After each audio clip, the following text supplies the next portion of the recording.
Diana Walsh-Pasulka meglehetősen érdekes jelenség az ufológia színterén.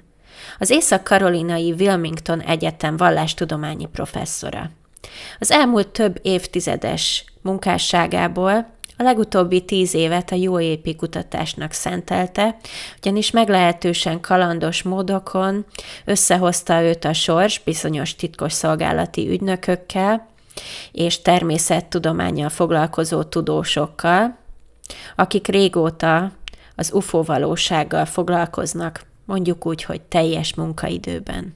Most már elismert szaktekintélyként nyilatkozhat a témában, címe az előadásának: A tudomány, a bölcsészet és az információszerzés egyesítése a UAP kutatásban.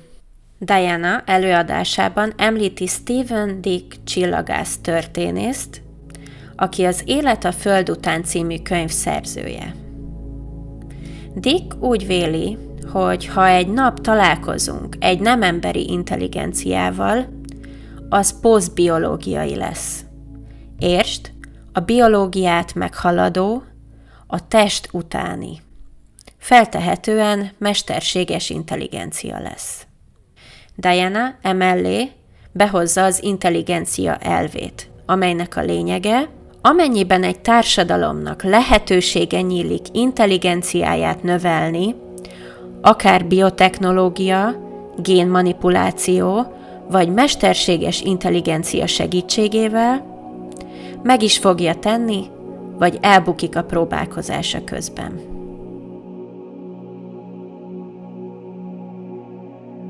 A cyberpunkról szóló doktori disszertációmban egy egész fejezetet szenteltem annak, hogy mit jelent a poszthumán létmód. Ha belegondolunk, az evolúciónk sosem csak biológiai volt. Az emberré válás a kezdetektől kulturális és technikai természetű is volt. Gondoljunk csak a barlangrajzokra, a tűztáncra, vagy a kezdeti kézjelekre. Vagy a törzs tagjaira, akik hetekig ápolták a törött combcsontú társukat. Ez kultúra. És ott volt a bot, amivel levertük a banánt a fáról. A pattintott kőbalta, az agyagedény, a kerék. Ez technika. Eszközeink mindig is érzékeink és hatóerőnk kiterjesztései voltak. A távcsővel messzebbre látunk, a markolóval többet tudunk emelni, a telefonos kommunikációval felszámoljuk a távolságot. Viszont onnantól, hogy a technikát a testünkbe engedtük, poszthumán létmódba léptünk. Gondoljunk csak a fogimplantátumra, a pacemakerre, a robotikus karra. Kiborgok lettünk. Innen már csak egy lépés a hibernáció, a klónozás és a tudatfeltöltés.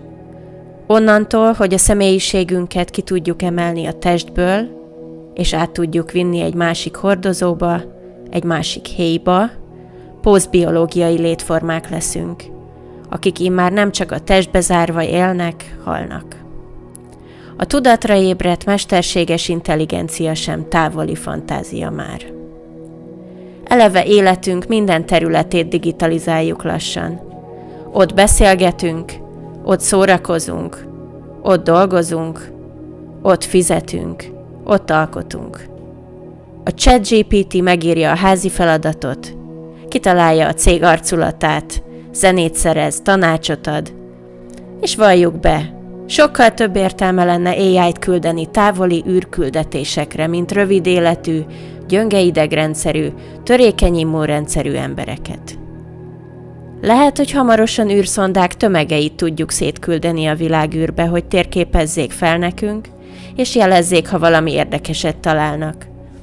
Mondjuk egy másik civilizációt.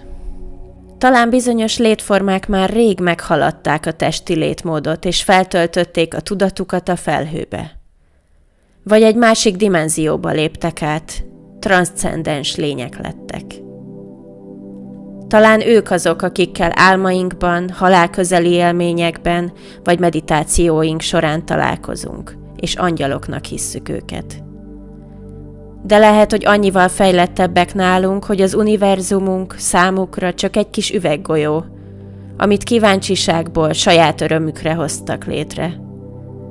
akkor mik lennének ők számunkra? Istenek, nem? Diana megfuttatta ezt az egész posztbiológiai kérdéskört egy kvantumprogramozással foglalkozó csoportnál. Ők az alábbiakat fűzték hozzá. A kvantummechanika felfedte a részecskék szuperpozícióját. Ez azt jelenti, hogy egyszerre több állapotban is létezhetnek. Így a posztbiológiai életformák más dimenziókban is előfordulhatnak, nem csak a Föld lineáris idővonalában. Megemlítették az érthetetlenségi problémát. Lehetséges, hogy a radikális különbözőség miatt nem érzékeljük, nem értjük, és nem tudunk kommunikálni ezekkel a mesterséges intelligenciákkal. Ugyanakkor ott van a tudás növekedésének elve. A tudás természetéből fakadóan expanzív, azaz bővülő, növekvő, terjeszkedő. Volt idő, amikor fogalmunk se volt a rádióhullámokról, az ultraibolya sugárzásról, az elektromágneses hatásokról. Most is csak a műszereink révén tudjuk érzékelni ezeket. És számos jelenségről még tudomásunk sincs. 100 évvel ezelőtt még a kvantumfizikáról sem tudtunk. Épp így körbevehetnek minket más frekvenciák, más dimenziók, és fogalmunk se lesz róluk. Ahogy a síkban élő vonalnak nincs rálátása a 3-dimenziós gömbre, ugyanígy mi is talán csak valami torz vagy korlátolt manifestációját láthatjuk a totális valóság számunkra kevéssé hozzáférhető összetettségének. Iszonyatosan limitáltak vagyunk, és lélegzetelállító léptékek vesznek minket körbe. Akár a mikro, akár a makrokozmosz felé tekintünk. Valójában még a saját képességeinknek sem vagyunk tudatában. Az iskolában azt tanuljuk, hogy 5 érzékünk van. Esetleg valami 6., amiről fogalmunk sincs, micsoda és hogy működik. Ezzel szemben mi érzékeljük az 5 érzékünkön túl a testünket. Például azt, ha éhesek vagyunk, WC-re kell mennünk, vagy felgyorsul a szívverésünk. De érzékeljük a testünket kívülről is, objektumként a környezetben. Van egyensúlyérzékünk, van fogalmunk a térről, a mozgásról. Érzékeljük a hőt, a fájdalmat, az idő múlását, a mágneses teret, az elektromos teret és a páratartalmat. A Soul Alapítvány másik előadója, dr. Ia Whiteley, pilóták és űrhajósok UFO találkozásait kutatja. Kiemelte, hogy a találkozások sokszor új érzékeket aktiválnak a pilótákban. Pontosabban felerősítenek olyan érzékeket, amikre nem is gondolnánk. A listát még folytathatnánk olyan képességekkel, mint az intuíció, gondolatolvasás, telekinézis, levitáció, távérzékelés, jövőbelátás, médiumság. A Földön egyszerre tapasztalhatjuk meg a végtelen ismerősséget és a radikális másságot. Hiszen a Föld minden élőlénye bolygónk szülötte. Egy tőről fakadunk. Minden esetre ma már tudjuk, hogy az extremofil létformák bárhol képesek túlélni.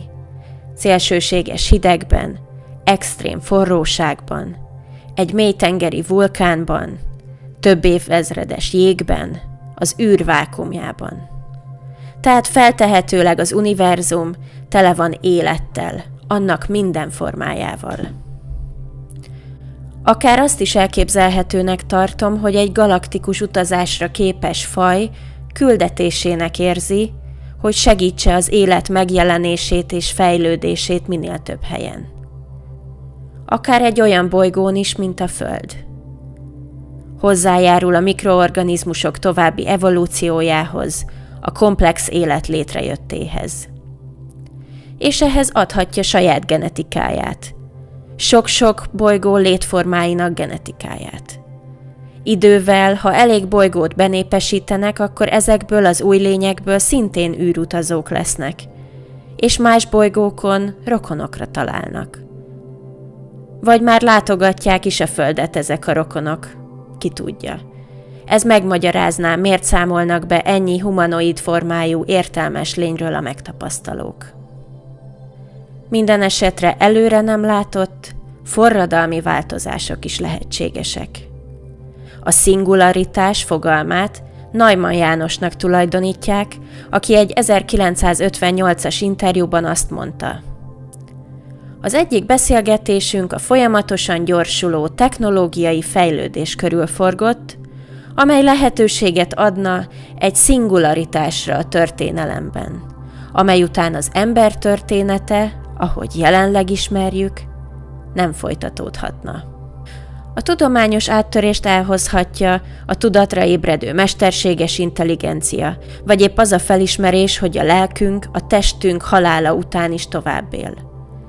És amikor ezek fikcióból ténnyé válnak, a világ, ahogy eddig ismertük, megszűnik létezni, és egy új világban élünk tovább.